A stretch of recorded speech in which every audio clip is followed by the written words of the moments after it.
নাও নরকে, রাজার সেই আশ্চর্য কন্যা। তুই তো দারুণ কাজ করেছিস অগ্নিকুম্ভ। যা গিয়ে গুহার সামনের ওই জলাশয়ের মধ্যে ওকে রেখে দে। অগ্নিকুম্ভ নরকের আদেশ অনুযায়ী পদ্মকুমারীকে তুলে নিয়ে গিয়ে গুহার সামনে পদ্মপুকুরের জলে ছেড়ে দেয়। দুষ্ট ড্রাগন, তুমি কেন এমন করলে? কেন আমার পিতাকে হত্যা করলে? আমার পিতা তো শান্তিপ্রিয় রাজা ছিলেন, তিনি তো তোমার কোনো ক্ষতি করেনি, তাহলে কেন কেন তাকে হত্যা করলে? একদম চুপ, বেশি কথা বলবি না।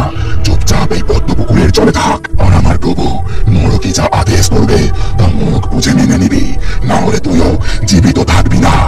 এই কথা বলে গর্জন করতে করতে অগ্নিকুম্ভ ড্রাগন আবার গুহায় প্রবেশ করে। তারপর নরকে বলে, নরকে, আমি ক্ষুধার্ত, আমাকে কিছু খেতে দে, না হলে যে আমি ধীরে ধীরে দুর্বল হয়ে পড়ছি। শুনে রাখ, তোকে দিয়ে আমার যা কাজ করানোর ছিল তা সম্পূর্ণ হয়ে গেছে। তোকে আমার আর প্রয়োজন নেই, তাই আমি তোকে খেতে দিতে পারবো না। উদক নগরীতে এখনো বহু মানুষ আছে, তাদেরকে ছুরি খা। আমি এই নিষ্ঠুর হত্যালীলা করতে করতে হাঁপিয়ে গেছি। আমার ক্ষুধা নিবারণ করার জন্য নিরীহ মানুষদের ভক্ষণ করতে পারবো না। হিংস্র ভয়ঙ্কর দানব হয়েও তুই এই কথা বলিস যে মানুষ খাবে না? আচ্ছা, তাহলে ড্রাগনেরও মনে করুণা যাচ্ছে। দূর হয়ে যা আমার চোখের সামনে থেকে, বেরিয়ে যা এই গুহা থেকে। নরকের এমন কথায় অগ্নিকুম্ভ ড্রাগনের মনে বড় আঘাত লাগে, আর সেই রাগে কষ্টে দুঃখে এসে মুখ দিয়ে আগুন বের করে প্রচন্ড গর্জন করে ওঠে। অগ্নিকুম্ভ ড্রাগনের এইরূপ ভয়ঙ্কর দৃশ্য দেখে নরকি মনে মনে বেশ ভয় পেয়ে যায়। তারপর অগ্নিকুম্ভ গুহা থেকে বেরিয়ে জলপরি পদ্মকুমারীর পুকুরের সামনে গিয়ে দাঁড়ায়। ড্রাগন, তুমি যদি কিছু মনে না করো তাহলে আমি তোমাকে একটা কথা বলতে পারি?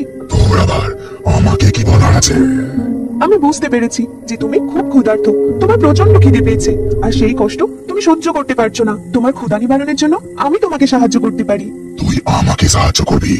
আমি যে তোর রাজ্য, পিতা সবকিছু শেষ করে দিয়েছি, তারপরেও তোর মনে আমার প্রতি এত করুণা? তুমি এই রাজ্যে দক্ষিণ দিকে উড়ে যাও, সেখানে জঙ্গলের মধ্যে একটি ছোট টিলা দেখতে পাবে, আর তার গায়ে লাল নীল আর সবুজ জাদুর পাথর ফুলের মতো ফুটে রয়েছে দেখবে। তুমি ওই সবুজ পাথরটি খেও, তাহলে দেখবে তোমার ক্ষুধা 1 বছরের জন্য নিবারণ হয়ে যাবে। কি বললি? তুই আমাকে পাথর খেতে বলছিস? তুই ভালো করেই জানিস যে পাথর কোনো খাবার বস্তু নয়। আমি হলাম মাংসাশী হিংস্রজী। তুমি আমাকে বিশ্বাস করে একবার ওই সবুজ পাথর খেয়েই দেখো। ঠিক আছে, আমি যাচ্ছি। ওই পাথরকে যদি না আমার খিদে কমে, আমি ফিরে এসে তোকে চিবিয়ে খাবো। এই কথা বলে ড্রাগন উড়তে উড়তে উদক নগরের দক্ষিণ প্রান্তের দিকে চলে যায়। তারপর পদ্মকুমারের কথা মতো ওই জঙ্গলে প্রবেশ করে আশেপাশে ওই ছোট টিলা খুঁজতে থাকে। তারপরে ড্রাগনের চোখে পড়ে টিলার উপরে ফুলের মতো ফুটে থাকা অদ্ভুত সেই পাথর। খিদের জ্বালায় শেষ পর্যন্ত এই দানবকে কিনা পাথরকে খিদে মেটাতে হবে। যাই, খেয়েই দেখি। এই কথা বলে ড্রাগন টিলার উপরে ফুটে থাকা সবুজ পাথরটি খেতে শুরু করে, আর মনে মনে বলে, ছি ছি, এই পাথরের কোনো স্বাদ রস কিছুই নেই, পুরো একেবারে স্বাদহীন। ড্রাগন মনে মনে বিড়বিড় করতে করতে মায়াবী পাথর খেতে থাকে।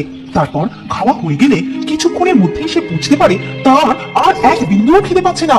তার মনে এক অদ্ভুত রকম শান্তি বিরাজ করছে। কি শান্তি লাগছে এবার, আমার পেট পুরোপুরি ভর্তি, একটু কষ্ট হচ্ছে না। এবার এই জঙ্গলে একটু ঘুমিয়ে নি।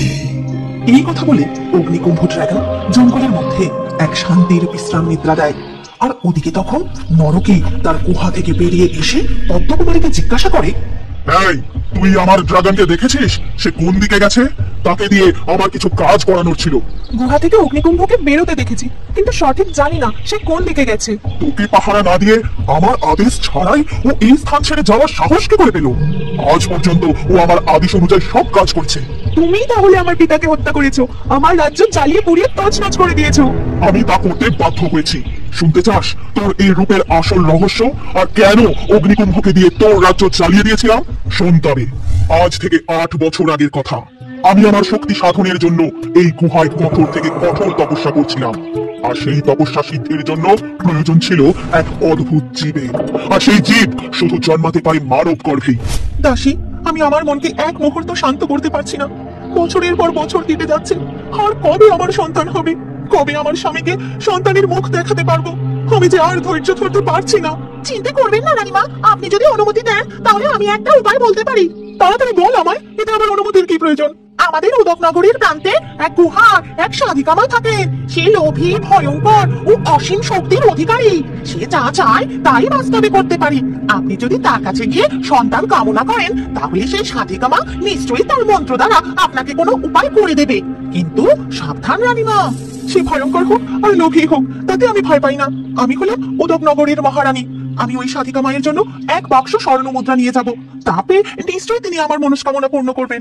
এই কথা বলে রানীমা এক বাক্স স্বর্ণ মুদ্রা ও তার খাস দাসীকে নিয়ে ওই গুহার উদ্দেশ্যে বেরিয়ে পড়েন। তারপর বহু পথ অতিক্রম করে তারা পৌঁছায় সেই গুহায়। তখন সাধিকা তার সাধনা সিদ্ধির জন্য মানব গর্ভের খোঁজে মরিয়া হয়ে উঠেছিল। কে তোরা? কি চাস এখানে? আমি মা হতে চাই, মা হতে চাই। আমি হলাম এই রাজ্যের মহারানী চন্দ্রিমা। আপনি যা চাইবেন আমি আপনাকে তাই দেব। এই দেখুন, আমি আপনার জন্য এই স্বর্ণ মুদ্রা এনেছি। সেই মুহূর্তেই নরকী সাধিকার মাথায় খেলে গেল এক অসৎ পরিকল্পনা। সে তখন মনে মনে ভাবে, এই তো মানব গর্ভ পেয়েছি, এই গর্ভেই বেড়ে উঠবে আমার সাধনার ফল। কি ভাবছেন সাধিকা মা? আমার মনস্কামনা পূরণ করবেন না? হ্যাঁ হ্যাঁ, অবশ্যই করবো, দাঁড়া তবে। নরকী মনে মনে বিড়বিড় করে মন্ত্র পড়তে থাকে। সাথে সাথেই তার হাতে এক অদ্ভুত ফুল চলে আসে। এই নে, এক্ষুনি এই ফুলটা তুই খেয়ে নে। এটা খেলেই তোর মনস্কামনা পূর্ণ হবে। তারপর রানীমা মানে তোর মা আমার দেওয়া সেই মায়াবী ফুলটা নির্দ্বিধায় খেয়ে নেয়। আর তুই হলি আমার সেই সাধনার সেই ফল। যেদিন তুই এই রূপে জন্মালি, সেই দিন তোর পিতা খুবই ভয় পেয়ে গিয়েছিল। তাই রানীমা ও রাজ্যবাসীর চোখের আড়ালে তোকে পদ্মপুকুরে লুকিয়ে রেখেছিল। আমি গিয়েছিলাম তোর পিতার কাছে তোকে চাইতে, কিন্তু অহংকারী রাজা আমাকে অপমান করে ঘর ধাক্কা দিয়ে বের করে দিয়েছিল। তাই সে তার পরিণতি ভোগ করেছে। এই কথা বলে নরকী আবার তার গুহায় চলে যায়। এদিকে অগ্নিকুম্ভ ড্রাগনের ঘুম ভাঙতে সে পদ্মপুকুরের কাছে ফিরে আসে। আর পদ্মকুমারী ড্রাগনকে দেখা মাত্রই বলে, নরকী সাধিকা তোমায় খুঁজছিল, আর তোমায় এখানে দেখতে না পেয়ে সে খুব রেগে গেছে। বুদ্ধকুমারী, তোমায় অনেক ধন্যবাদ। ওই সবুজ পাথরকে আমার মন ও খিদে একেবারেই শান্ত হয়ে গেছে। ঠিক আছে, আমি এখন নরকের কাছে যাই। গুহায় অগ্নিকুম্ভ প্রবেশ করতেই নরকী তাকে আদেশ করে, এবার আমার সিদ্ধি লাভের সময় হয়ে এসেছে। যা ওই পদ্মকুমারীর দেহ থেকে মুন্ডু আলাদা করে আমার কাছে নিয়ে আয়। ও রক্ত দিয়ে আজ আমার সাধনা সিদ্ধি করব। এ কাজ আমি করতে পারবো না, আর তোকেও পদ্মকুমারীকে হত্যা করতে আমি দেব না। তোর এত সাহস বেড়েছে, আমার আদেশ অমান্য করিস? আজ তোকেই আমি শেষ করে ফেলবো। এই কথা বলে নরকী তার ত্রিশূল হাতে তুলে নিয়ে ড্রাগনের গলার দিকে আক্রমণ করে। আর সেই আঘাতে অগ্নিকুম্ভ ড্রাগন নিস্তেজ হয়ে পড়ে। তারপর কোন রকমে গুহা থেকে বেরিয়ে পদ্মপুকুরের সামনে জ্ঞান শূন্য হয়ে পড়ে যেতেই সে তার প্রাণ হারায়। এ কি অগ্নিকুম্ভ, এরূপ দশা তোমার কি করে হলো? কি হলো তোমার? তুমি কথা বলছো না কেন? কথা বলো ড্রাগন, কথা বলো, কথা বলো। অগ্নিকুম্ভের এরূপ দশা দেখে পদ্মকুমারী কান্নায় ভেঙে পড়ে। তারপর পদ্মকুমারীর চোখের জল ড্রাগনের গায়ে পড়তেই ঘটে যায় এক অলৌকিক ঘটনা। ড্রাগনের চেহারা বদলে হয়ে যায় এক রাজকুমার।